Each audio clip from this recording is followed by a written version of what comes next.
Continuamos en Noticias Globovisión Economía. Nos acompaña Ángel Alvarado, economista, y con él vamos a conversar sobre el proceso de la reconversión monetaria, así como las últimas cifras que tenemos de inflación que fueron actualizadas por el Observatorio Venezolano de Finanzas. Buenas tardes, bienvenido. Buenas tardes, Mariana, un placer.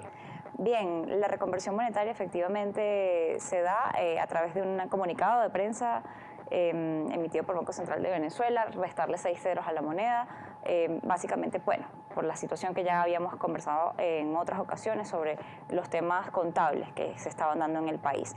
Ahora, las implicaciones de este proceso de reconversión, el hecho de que sea tan cercano al anterior que apenas se daba en 2018. Sí, al anterior y al anterior de 2007, ¿no? La primera reconversión, el Bolívar duró 140 años, ¿no? Siendo el mismo nombre, las mismas piezas más o menos. La segunda duró 13 años y la siguiente duró 3 años, ¿no? Y el fenómeno es claro, que la moneda está siendo destruida, ha sido destruida y cada vez se destruye más. Y eso ha hecho que el venezolano cada vez necesite, busque otra moneda, cuál es el caso del dólar, ¿no? Que el venezolano se refugia allí. Cuando se hizo la reconversión de 2018, uno dice, bueno, ¿qué pasó de estos últimos 3 años, ¿no? Los precios se multiplicaron por 800. La actividad económica se perdió en 60%. Y por eso yo decía que era una pérdida de tiempo y dinero hacer una reconversión en medio de una hiperinflación, porque se van a perder esos reales, como se dice coloquialmente, ¿no? Lamentablemente, esta reconversión se está haciendo de nuevo metido Venezuela en la hiperinflación, con lo cual el resultado muy probablemente sea el mismo. Es positivo, por lo menos que se piense que contablemente no hay manera de poner tantos ceros en la computadora, la calculadora no te alcanza. Yo pongo el teléfono en vertical y no caben los ceros. Efectivamente. O sea, tienes que poner el teléfono en horizontal, a ver si caben los ceros. Entonces no se puede trabajar así, ¿no? Pero hacer eso en medio de la hiperinflación es entender que al cabo de 6 meses o un año vamos a tener nuevos ceros puestos en la moneda. Entonces, la propuesta que yo siempre he dicho es que primero paremos la hiperinflación y luego hagamos una reconversión. Si no, bueno, se hace la reconversión, pero más adelante va a tocar hacer otra nuevamente y lamentablemente se va a perder el dinero de la misma reconversión. Estamos viendo que en esta ocasión salen 5 piezas más del un cono monetario nuevo. Sin embargo, entra acá lo que es el Bolívar digital. ¿Estará pensando ya Banco Central de Venezuela que esto va a ser insuficiente y que es mejor irse por la vía digital para ahorrarse por lo menos la impresión de billetes y tratar de llevar todo a un proceso de digitalización en un país con las fallas de Internet que ya existen? Bueno, yo creo que los venezolanos hemos aprendido sin luz, sin Internet, a sobrevivir, ¿no? Y eso ha implicado que en regiones del país como el Zulia o Táchira, el porcentaje de otras monedas sea sumamente grande, ¿no? Yo no sé el Banco Central qué tiene en mente realmente, o sea, no podría adelantar allí nada porque la verdad es que nos viven desconcertando constantemente. Pero hay un venezolano que está a pie, que tiene que pagar el transporte público, la camionetica, que sufre un calvario buscando efectivo por donde no consigue, ¿no? Porque además ya los cajeros automáticos, bueno, cada vez es un sistema más ineficiente en la medida que el bolívar va perdiendo capacidad. Entonces, por más que tú quieras ir a una economía completamente digital, y que imagínate tú que tengo el país más desarrollado del mundo desde este punto de vista, que no es el caso, igual siempre necesitas monedas, billetes para el menudeo. El menudeo son algunas transacciones para las cuales necesita pagar, por ejemplo, un parquero, un estacionamiento, una propina o simplemente el transporte público. Entonces siempre hace falta billetes y por eso la necesidad de hacer esta reconversión, pero al mismo tiempo la ineficiencia de la misma en medio de una hiperinflación. Para atacar el tema de la hiperinflación, ¿cuáles serían las medidas que deberían estar tomándose en este momento, avanzando y ya sobre la base de esta idea de un Bolívar digital? Mira, la hiperinflación es un fenómeno de origen fiscal. Hay un gran desbalance fiscal que Delcy Rodríguez en Fede Cámaras mostró números de un gran desbalance fiscal de 20%, la diferencia entre los ingresos y los gastos, que todavía tienen que cubrir del Banco Central. Eso muestra ese gran desbalance que, según los números que mostraba, se ha venido cerrando, pero que todavía persiste. Ese balance fiscal entre los ingresos y los egresos hay que cerrarlo. O sea, los ingresos tienen que ser igual a los gastos. ¿Qué ha pasado durante este tiempo? Bueno, que han cerrado esa brecha, reduciendo el gasto público, el gasto en salud, el gasto en educación, el salario de los trabajadores de la administración pública. Es decir, el pueblo venezolano ha pagado cerrar esa brecha fiscal. La manera simple más benévola de hacerlo es buscar financiamiento internacional, cerrar el desbalance fiscal, evitando que sufra la población la hiperinflación y que sufra la disminución de la capacidad de compra de su salario, y de esa manera hacerlo. En este momento sigue siendo esa la manera más sencilla de hacerlo. Por ejemplo, Venezuela tiene disponible en el Fondo Monetario Internacional en derechos especiales de giro, es decir, por ser miembro de ese club se tiene $5.000 millones disponibles.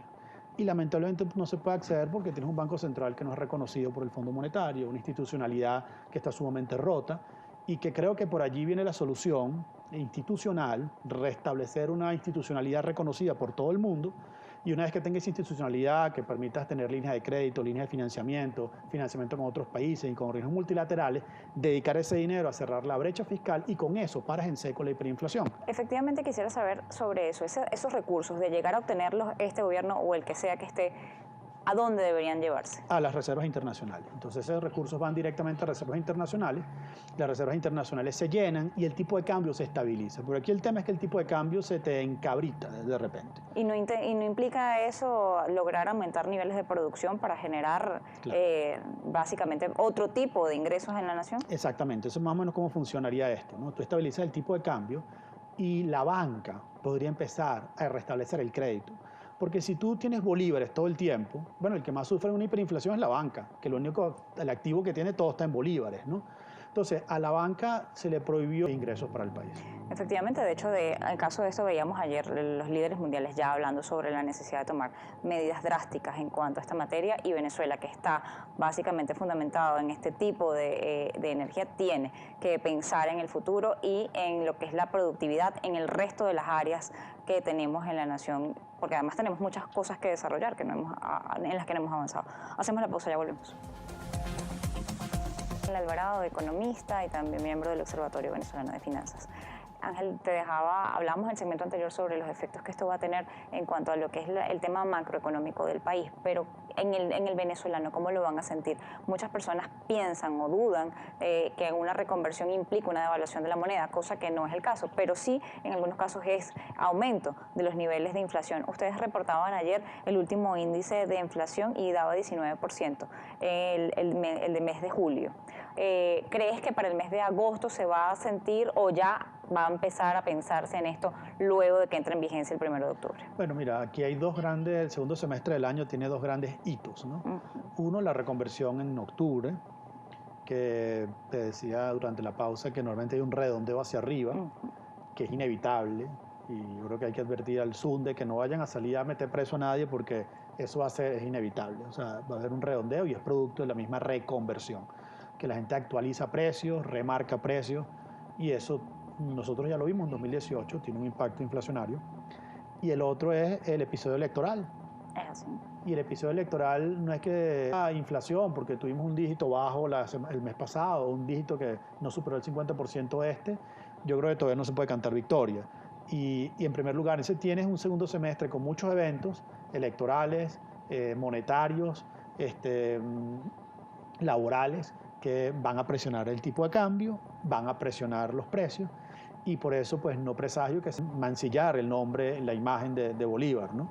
Y creo que ponerle el nombre digital es por poner un nombre más, ¿no? Así como murió Bolívar fuerte, Bolívar soberano, y ahora también Bolívar Exactamente, digital. Bolívar lo estamos enterrando ya por cuarta vez con este enterramiento, y el Banco Central es responsable de eso. Yo creo que deberían con un poco más de patriotismo o bolivarianismo tratar de tener para los venezolanos una moneda que por fin no pierda valor cada día. Ángel, como diputado que fuiste del Parlamento Nacional, me preocupa algo y quisiera consultártelo desde tu experiencia y desde la experiencia además como economista.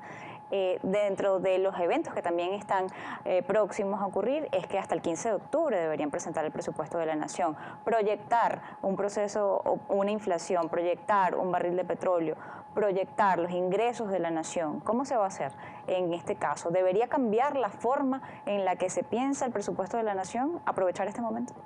Mira, eso es una pregunta bien importante porque, bueno, el presupuesto es el dinero de todos. Son nuestros impuestos, las regalías petroleras. Eso es algo que está oculto. De hecho, con una hiperinflación, el presupuesto ha sufrido créditos adicionales que se viola la Constitución cuando no pasan por el Parlamento o no lo aprueba el pueblo en el Parlamento, ¿no? Yo creo que esta es una nueva ocasión para cumplir la ley. el Ejecutivo Nacional. Allí se toman premisas de cuál va a ser la inflación, cuál va a ser el crecimiento económico, cuál va a ser el precio del crudo.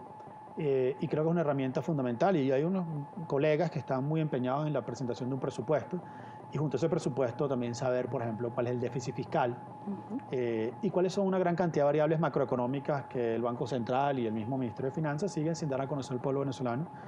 Y precisamente por eso surgió el observatorio, ¿no? Para tratar de dar a conocer a la gente esas cifras que necesita el pueblo y que no se le pueden ocultar, y más en un fenómeno tan extremo como es la hiperinflación. Dentro de esto, ¿crees que es importante o debería de hacerse útil el uso del presupuesto para también esta búsqueda de financiamiento que ha estado tratando de buscar el gobierno, estos nuevos procesos de diálogos y de acuerdos? Debería estar planteado por lo menos una visión de cómo está planteándose o vislumbrando el futuro, por lo menos el próximo año, si es posible planificar algo en Venezuela. Bueno, yo creo que hay tantas cosas que se pueden llevar a los diálogos que yo creo que hay que, eso podría ser uno, por supuesto, yo la llevaría, ¿no? Nosotros siempre, al menos yo he pensado, ¿no? Que la oposición tiene la posibilidad de abrir muchísimas puertas del financiamiento internacional y creo que el intercambio está muy claro, ¿no? Por un lado, la oposición puede conseguir garantías económicas, financiamiento que todos queremos, y por otro lado la oposición lo que está pidiendo son garantías políticas, ¿no? Y creo que esperemos, ¿no? Que pronto se pueda llegar a ese equilibrio. La economía son equilibrios y equilibrios, se pone ese equilibrio en el cual se pueda garantizar derechos económicos para todos y garantías políticas para todos. Te agradezco habernos acompañado la tarde de hoy en Noticias Globovisión Economía. Ángel Alvarado, economista, miembro del Observatorio Venezolano de Finanzas, estaba con nosotros la tarde de hoy. Llegamos al final. Recuerde que puede ampliar nuestra información a través de Instagram. Nos va a ubicar como GB_Economía. Feliz tarde.